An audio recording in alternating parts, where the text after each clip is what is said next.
इसे हम हिंदी भाषा में मांस या गोश्त बोलते हैं और इसे हम इंग्लिश में मीट बोलते हैं। इसे हम हिंदी भाषा में मुर्गा या मुर्गी का मांस बोलते हैं और इसे हम इंग्लिश में चिकन बोलते हैं। इसे हम हिंदी भाषा में जंगली सूअर का मांस बोलते हैं और इसे हम इंग्लिश में वाइल्ड बो मीट बोलते हैं।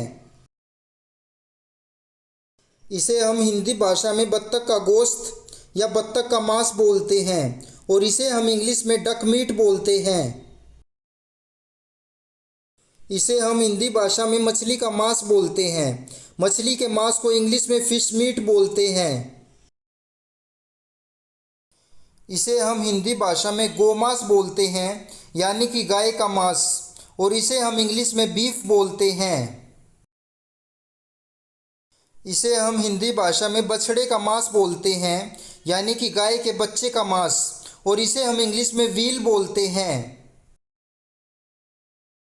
इसे हम हिंदी भाषा में भैंस का मांस बोलते हैं और इसे हम इंग्लिश में कैरा बीफ बोलते हैं। इसे हम हिंदी भाषा में हिरण का मांस बोलते हैं। हिरण के मांस को मृग मांस भी कहा जाता है और इसे हम इंग्लिश में वेनिजन बोलते हैं। इसे हम हिंदी भाषा में सूअर का मांस बोलते हैं और इसे हम इंग्लिश में पोर्क बोलते हैं।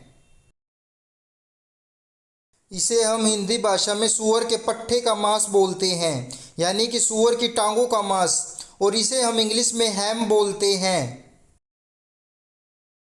इसे हम हिंदी भाषा में सूअर का नमकीन मांस बोलते हैं यानी कि सूअर के बगल का या पीठ का मांस और इसे हम इंग्लिश में बैकन बोलते हैं। इसे हम हिंदी भाषा में भेड़ का मांस बोलते हैं और इसे हम इंग्लिश में मटन बोलते हैं। इसे हम हिंदी भाषा में बकरे का मांस बोलते हैं और इसे हम इंग्लिश में गोट मीट बोलते हैं। बकरे के मांस को सैवन भी बोलते हैं। इसे हम हिंदी भाषा में घोड़े का मांस बोलते हैं और इसे हम इंग्लिश में हॉर्स फ्लैश बोलते हैं। घोड़े के मांस को हॉर्स मीट भी कहते हैं।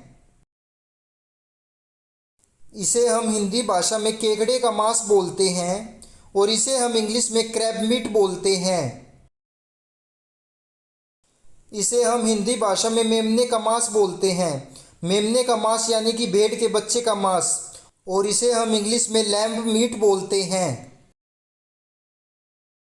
इसे हम हिंदी भाषा में बटेर का मांस बोलते हैं। बटेर एक तरह का पक्षी होता है और इसे हम इंग्लिश में क्वेल मीट बोलते हैं। इसे हम हिंदी भाषा में टर्की का मांस बोलते हैं। टर्की एक तरह का पक्षी होता है और इसे हम इंग्लिश में टर्की ही कहते हैं।